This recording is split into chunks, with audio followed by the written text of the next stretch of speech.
नाती ही रक्ताची असोत किंवा मानाची, त्यांच्यातले प्रेम आणि जिव्हाळा कधीच कमी होत नाही. पण कधीकधी गैरसमज आणि वेळेच्या अभावामुळे ही जवळची माणसे दुरावतात. एका मध्यरात्री अचानक वाजणाऱ्या फोनने भूतकाळातल्या कोणत्या आठवणी जागे केल्या आणि राधा मावशीच्या त्या खडतर संघर्षामागे नेमकी कोणती कहाणी लपलेली आहे? चला तर मग जाणून घेऊया मिनल आणि राधा मावशीच्या या भावनिक प्रवासाची एक हृदयस्पर्शी कथा. राधा मावशीची साध. रात्रीचे 11 वाजले होते. मिनलचा मोबाईल फोन वाजला. घरात ती एकटीच असल्यामुळे तिला आधी जरा भीती वाटली. तिचे मिस्टर निलेश आज नाईट ड्युटीवर असल्याने ती फ्लॅटमध्ये एकटीच होती आणि अशावेळी सहसा कोणी फोन करत नसे. तिने फोन पाहिला तर आजीचा मिस कॉल होता. इतक्या उशिरा आजीच्या नंबरवरून आलेला मिस कॉल पाहून तिला काळजी वाटू लागली. आजी गेल्या 5 वर्षापासून अंथरुणाला खिळली होती. तिची सगळी सेवा जाग्यावरच केली जायची. आता नक्की कुणाला फोन करावा हे मिनलला सुचत नव्हते.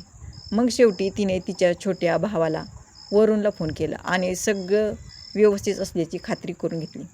वरूणकडून सगळं व्यवस्थित आहे हे समजल्यावर तिने परत आजीच्या नंबरवर फोन केला. फोन तिच्या मामीने उचलला आणि कोण बोलते म्हणून विचारले. यावर मिनल जरा हसतच मामीला म्हणाली, काय मामी, भाचीला एवढ्या लवकर विसरलात? कशा आहात? मामींनाही जरा आश्चर्य वाटलं. त्या म्हणाल्या, अहो तुमचा नंबर सेव्ह नाही ना म्हणून विचारलं आणि तुम्ही विसरलात आम्हाला. आता तर फोन पण करत नाही. बरे आहात ना? नंबर सेव्ह नाही असं म्हटल्यानंतर फोन आजीने नाही तर दुसऱ्या कोणीतरी केला असावा हे मिनलच्या लक्षात आले. त्यामुळे फार काही न बोलता ती मामींना म्हणाली, हो मी बरी आहे. आजीची आठवण आली म्हणून केला मी फोन, पण आज फारच उशीर झाला ना? आजी झोपली असेल ना आता? मामींनी हो म्हणून सांगताच, ठीक आहे करेन मी उद्या सकाळी परत फोन असे सांगून तिने फोन ठेवून दिला. इतक्या उशिरा नंबर सेव्ह नसताना फोन केला म्हणजे नक्कीच राधा मावशी असणार. मिनलच्या मनात विचार आला.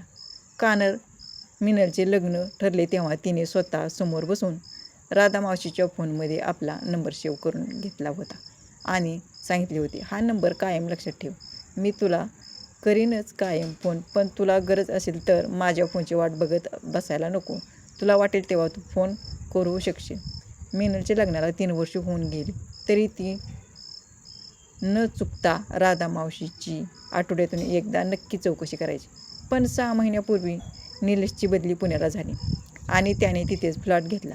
मिनलची इच्छा होती की राधा मावशीने तिच्यासोबत राहावी. तिने त्यासाठी मावशीची खूप विनवणी केली होती. पण राधा मावशी म्हणाली होती, मीनू अगं मुलीच्या संसारात मुलीच्या आईने जाऊन राहायचं नसतं. नात्याने मावशी असली तरी आईच आहे ना मी तुमची. मग मी कशी येऊ तुझ्या घरी राहायला?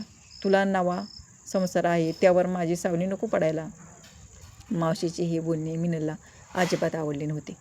तिला समजावून सांगण्याचा तिने शक्य तितका प्रयत्न केला, पण मावशी आपले ऐकतच नाही म्हटल्यावर मिनलला राग आला आणि तिने रागातच मावशीला सुनावले, तुझी स्वतःची मुलगी असती तर तू गेलीच असती ना तिच्याकडे.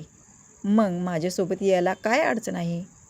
आणि शनिवारी रविवारी मी सासरी जाते तेव्हा ये ना आजीला भेटायला. आता जोपर्यंत तू तुझा निर्णय बदलून मला फोन करत नाहीस तोपर्यंत मी तुला फोन करणार नाही. त्यानंतर 6 महिने होत आले. ना मिनलने फोन केला होता ना तिकडून कोणाचा फोन आला होता. मिनल मात्र आईबाबाकडे न चुकता राधा मावशीची खुशाली नक्की विचारायची आणि आज 6 महिन्यांनी असा अचानक फोन आल्यामुळे मिनलला वाटले की मावशी आता यायला तयार झाली असेल. तिला खूप आनंद झाला होता, पण त्याच वेळी मावशीला काही त्रास असेल आणि आपण फोन केला नाही म्हणून तिने काळजी केली असेल का असे विचारही तिच्या मनात येऊ लागले. आता मिनलला झोप येणे शक्य नव्हते. तिच्या डोळ्यासमोर फक्त राधा मावशीचा चेहरा दिसत होता. मिनल लहान असल्यापासून राधा मावशीसोबत तिचे एक वेगळंच नातं होतं. तिला तिच्या आईकडून आणि आजीकडून राधा मावशीची गोष्ट ऐकायला खूप आवडायची. मिनलच्या आजोबांना 3 मुले आणि 2 मुले असं 7 जणांचं कुटुंब होतं. आजोबांचे शिक्षण झाले होते त्यामुळे ते कुठल्या तरी कंपनीत अकाउंटंट म्हणून काम पाहत होते. थोडीशी शेती होती, त्यामुळे आजी जमेल तेवढी मदत करायची. तो 1967-68चा काळ होता. गावाकडे शिक्षणाचा फारसा सुविधा नसायच्या. 7वीपर्यंत जरी मुलीचे शिक्षण झाले तरी खूप मानले जायचे. आता आजोबांना मोठे कुटुंब असूनही मुलींना चांगल्या घरातच द्यायचे होते. तसे त्यांनी मोठ्या मुलीचे लग्न तालेवार घर पाहून थाटामाटात करून दिले होते. आता दुसऱ्या मुलीची म्हणजेच राधाची बारी होती. दिसायला देखणी आणि स्वभावाने शांत सोज्वळ असलेल्या राधासाठी मोठ्या बहिणीच्या लग्नाला वर्ष व्हायच्या आतच एक चांगले स्थळ चालून आले. तसे तर नुकतेच मोठ्या मुलीचे लग्न झाल्यामुळे आजोबाची आर्थिक परिस्थिती फारशी चांगली नव्हती. त्यात राधा तर तेव्हा फक्त 17 वर्षाचीच होती. पण घोरपड्याच्या श्रीमंतीची त्यांना भरळ पडली होती. शिवाय विश्वासराव यांना राधा खूप आवडली होती. तेव्हा कशाचीही मागणी न करता लग्नाचा खर्चही तेच करायला तयार झाले होते. चांगले स्थळ हातचे जायला नको या हेतूने आजोबा लग्नाला तयार झाले. अगदी थाटामाटात विश्वासराव आणि राधाचा विवाह सोहळा पार पडला आणि राधाच्या खडतर प्रवासाला सुरुवात झाली. खरं तर फक्त विश्वासरावांना राधा आवडली होती म्हणून हे लग्न झाले होते. त्यांच्या आई आणि बहिणीला हे स्थळ अजिबात पसंत नव्हते. आपल्या देखण्या कर्तबगार मुलांसाठी श्रीमंत घरातील आणि हुंडा घेऊन येणारी मुलगी त्यांना हवी होती. विश्वासरावाचे वडील ते लहान असतानाच वारले होते. त्यामुळे आई आणि मोठ्या भावाने त्यांची सगळे लाड पुरवले होते. त्यांचा मोठा भाऊ शहरात नोकरी करत होता आणि वहिनी मात्र 2 मुले घेऊन गावीच राहत होती. राधाला अजून 18 वर्षे पूर्ण झाली नसल्याने दोघांनी वेगळे राहावे असे विश्वासरावांच्या आईवडिला बहिणीकडून सांगण्यात आले. विश्वासरावांकडे ती अट मान्य करण्याशिवाय पर्याय नव्हता. राधाला मात्र आपल्या पुढील आयुष्यात काय वाढून ठेवले आहे याची कल्पना येऊ लागली होती. तिला घरात अगदी नोकरासारखे वागवले जाई. सगळी कामे करूनही तिला सतत बोलणे खावे लागत असत. प्रत्येक गोष्टीत तिच्या माहेरचा उद्धार केला जायचा. कितीतरी वेळा तिला उपाशीही ठेवले जाई. पण माहेरची गरिबी राधाला ठाऊक होती. त्यामुळे जेवढे होईल तेवढे ती सहन करत असे. शेवटी सहनशक्ती संपल्यावर तिने आईबाबांना सगळं सांगितलं आणि परत सासरी न जाण्याची इच्छा बोलून दाखवली. पण काही उपयोग झाला नाही. संसारात थोडंफार सहन करावं लागतंच. एखादं बाळ झाल्यावर परिस्थिती बदलेल असे सांगून तिला परत पाठवण्यात आले. तिच्या लग्नाला 1 वर्ष पूर्ण झाले होते. आता तिला विश्वासराव यांच्यासोबत थोडेफार संसार सुख मिळू लागले होते.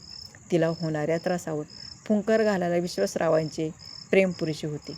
विश्वासरावांना सगळी परिस्थिती दिसत होती, पण ते हतबल होते. त्यांनी बऱ्याचदा राधाला समजवण्याचा प्रयत्न केला होता. ते म्हणाले होते, "हे बघ राधा, दादा इथे नसतो आणि बाबा नाहीतच. अशा वेळी संपूर्ण घराची जबाबदारी माझ्यावर आहे. कितीही वाटले की तुला त्रास होतोय तरी या घरच्या बायकांच्या भांडण्यात पडून मी उघडपणे तुझी बाजू घेऊ शकत नाही. याचा अर्थ असा नव्हे की तू सगळं मुकाट्याने सहन करावं. तूही त्यांना त्यांच्या भाषेत वागून दाखव. शांत राहून सगळं सहन करू नकोस. जिथे गरज असेल तिथे बोलायला शिक." पण मूळचेच शांत स्वभावाचे असलेल्या राधाला कधीच ते जमले नाही. एवढा त्रास होत असूनही ती नेहमी शांतच असायची. विश्वासराव तिच्या याच स्वभावामुळे तिच्या अधिकच प्रेमात पडले होते. त्याच काळात राधाने एक गोड बातमी दिली. विश्वासराव आणि राधा दोघांना हे वाटले की या येणाऱ्या नवीन पाहुण्याच्या आनंदात घरची परिस्थिती सुधारेल आणि राधाचे त्रास कमी होतील. पण आयुष्यात सगळ्या गोष्टी मनासारख्या घडतातच असे नाही, हेच सत्य होते.